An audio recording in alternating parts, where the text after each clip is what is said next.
Hi, I'm horror author Paul Edwards. Tonight I'm watching Madhouse from 1974, starring Vincent Price, Peter Cushing, and Robert Corey.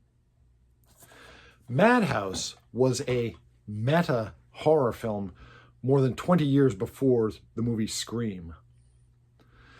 In Madhouse, Vincent Price plays a movie actor, an old-time Hollywood movie actor, who built his career making horror films. And in his glory days, at the height of his career, he was well known for playing a character called Dr. Death. Dr. Death was a skull-faced ghoul who would kill his victims in a variety of weird ways. And if you look over my shoulder to the cover of Famous Monsters of Filmland, issue 109 behind me, you'll see that Vincent Price in character as Paul Toombs, in character as Dr. Death, is featured on the cover. That's what Dr. Death looked like. So at the height of his popularity, this actor, Paul Toombs, was accused of murder, a particularly gruesome murder that looked like a killing in the style of his character, Dr. Death. And he was sent off to a madhouse. Years have passed. Paul Toombs has been released just recently from the madhouse. And he wants to resume his film career, and he's going to resume his film career over in England, where he has the opportunity to appear in a Dr. Death TV series based on his old character. Paul Toombs seems to be in reasonably high spirits because he's been released and he has a new acting opportunity, but he also is in a sort of a questionable mental state because he still, to this day, doesn't know whether or not he committed that murder all those years ago. He honestly doesn't remember whether he is guilty or not. So as he starts setting up the production of the new Dr. Death TV series, he touches base with an old industry friend of his, played by Peter Cushing. And this old friend of his, Herbert Flay is the character's name, is reminiscing with him about the glory days when they created the Dr. Death character together. Meanwhile, a less scrupulous Hollywood producer, played by Robert Corey, has taken up a position of prominence in the film industry, and much to Vincent Price's horror, he has to deal with him. When a series of murders starts in and around the production of the film, the question immediately arises, is Paul Toombs, Vincent Price's character, is he at it again, committing murders like he purportedly did back in the old days? The murderer we're shown is conducting his murders in a way that would fit the character of Dr. Death. And we even see what looks like a killer wearing the Dr. Death getup, complete with the face, the costume, everything. And so it certainly looks bad for Paul Toombs. It certainly looks like Paul Toombs may have completely lost his mind. And once again, he honestly doesn't know whether he is or isn't guilty of the crimes. So maybe he's lapsing into this, alternate personality where he's taking on the persona of the character he's supposed to play and is committing these murders. Or maybe something else entirely is going on.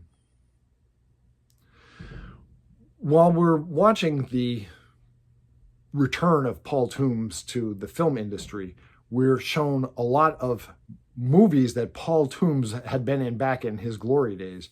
And of course, these are clips from old Vincent Price movies. We see a movie where Vincent Price appeared opposite Boris Karloff. It's a clip from the 1963 version of The Raven. we're shown a clip of Vincent Price appearing opposite Basil Rathbone. And of course, these are presented as if they were clips from Paul Toombs movies, as if Paul Toombs had appeared against Boris Karloff and had appeared against Basil Rathbone and so forth. This movie is more than 2 decades before the film Scream, which treated the slasher movie setup as a part of the world of the slasher story that was actually taking place. And it's interesting to see a generation earlier, the same basic principle was being used in Madhouse, where we were shown a horror actor who is going through the experiences as if he were himself in a horror movie. A film that it's actually a lot like in terms of that theme is Wes Craven's New Nightmare. If you remember the Nightmare on Elm Street series, they had one movie called Wes Craven's New Nightmare, where all of the other movies were just movies, and Heather Langenkamp played herself, not her character from the films, and Robert Englund, who plays Freddy Krueger, played himself, not just, the character he plays in the films. But in their world, in Wes Craven's New Nightmare, Freddy Krueger was attacking them here in the real world. It's the same vibe. You get the same vibe from the film Madhouse as you do from Wes Craven's New Nightmare. The first time I watched through, I honestly didn't know whether or not Paul Toombs was the murderer or was not. Now, I'm going to give you a small spoiler. I'm not going to tell you who the murderer is. I'm not going to tell you whether or not it's Paul Toombs. I'm not going to that would be a big spoiler. I'm going to tell you a small spoiler. So if you have seen the movie or don't care, you can keep on watching. If not, I'll see you next time. Okay, ready?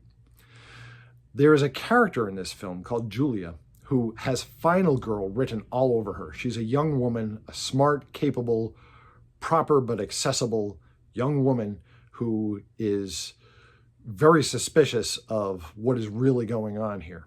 She has Final Girl written all over her, and you expect that she's going to survive to the end of the film, and she doesn't.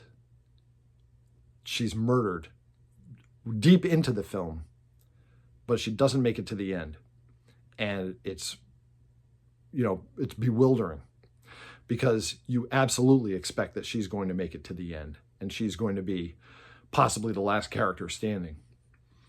And remember, this is 1974. Having a film where the final girl, quote unquote, doesn't actually make it to be the final girl was really pretty novel.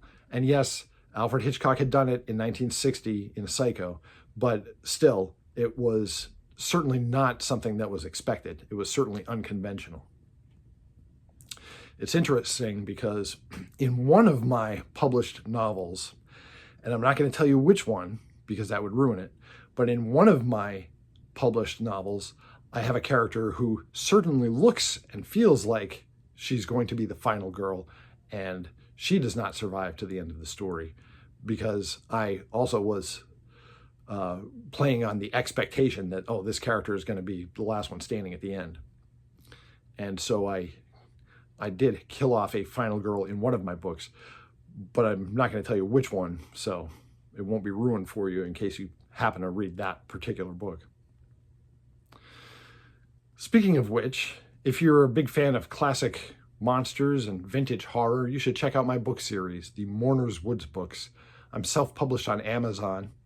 As you can see behind me, my books are available in paperback. They're also available in audiobook and in ebook. They're free if you have Kindle Unlimited on Amazon. And I'll post a link to the description for my books in the description for this video. Thanks for letting me talk to you some about Madhouse. I'll see you in Mourner's Woods.